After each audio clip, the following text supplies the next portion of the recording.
Muy buenos collacios, ¿qué tal? No me respondáis que en realidad pregunto por educación, en realidad da igual. Bien yo deixan los payares pa meternos na vientu. Y eso quiere decir que entama también la Navidad, el Nadal, Kwanzaa, Hanukkah, les fiestas, invierno, como sea por la gana llámales. Al final son todas excusas para ir de folisa.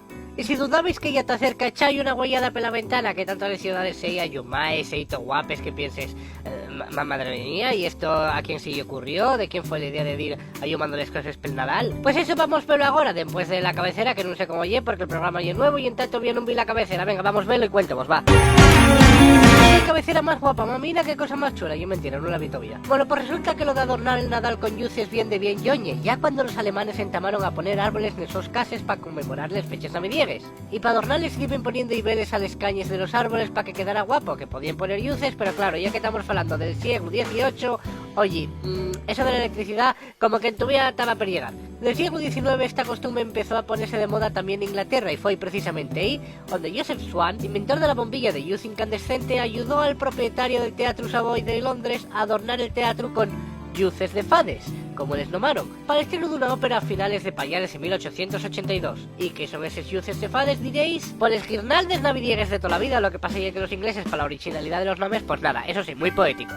De mientras los Estados Unidos, peles mesmes feches, anden también jugando con la electricidad. Edward H. Johnson, vicepresidente de la compañía creada por Thomas Edison, dedicóse exclusivamente a crear el primer árbol navidiego ayumao con luz eléctrica. Llegó un 22 a viento y dijo: hoy presentamos en mi invento un árbol decorado con 80 bombillas blancas, encarnadas y azules.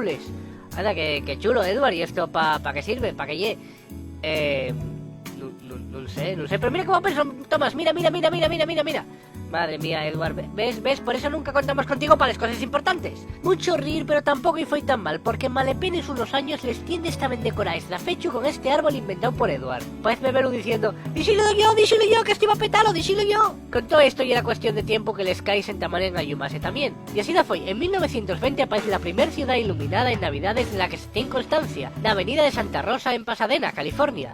Que camiento que como hoy no lleva mucho, sería la mejor forma que se ellos ocurrió de darse cuenta de que, oye, que ya era Nadal. El montaje tuvo tanto éxito que desde entonces esa zona llámase la avenida del árbol del Nadal. Ale, Santa Rosa, paseo, que busca otro yau. Y desde entonces tenemos bien de ciudades con luces prestosas de ver, como París, donde ayumen la Torre Eiffel, que se ya trae turistas de por sí, imagináis con ese ayumau. La calle Oxford en Londres, que también tiene un ayumau porque la gente en agua en estas fechas. Madrid y Barcelona tiene un recorrido bien largo de luces navidiegas que paguen la pena verse. Vigo, que también promociona a su alcalde con ese inglés de Cambridge que me trae ahí, míralo. We are going to listen just Happy Christmas de John Lennon with the light, with the music. Very welcome everybody here. Música y luz. Madre mía, Shakespeare total. Y home, el nuestro chichón, que también yeper prestoso de ver, que el año pasado en Justice vos hacemos semillas con el árbol que canta villancicos, que lo sé yo. Si vosotros también tenéis decorada la casa bien guapa, primero, agradecéis la idea a Edward y Joseph, que somos la gente y nadie se acuerda de ellos, los probes. Y segundo, comparte una semilla bien guapa con nos en los comentarios a ver cómo vos quedó. Ale, al turrón. Jo, qué expresión más bien traída, macho.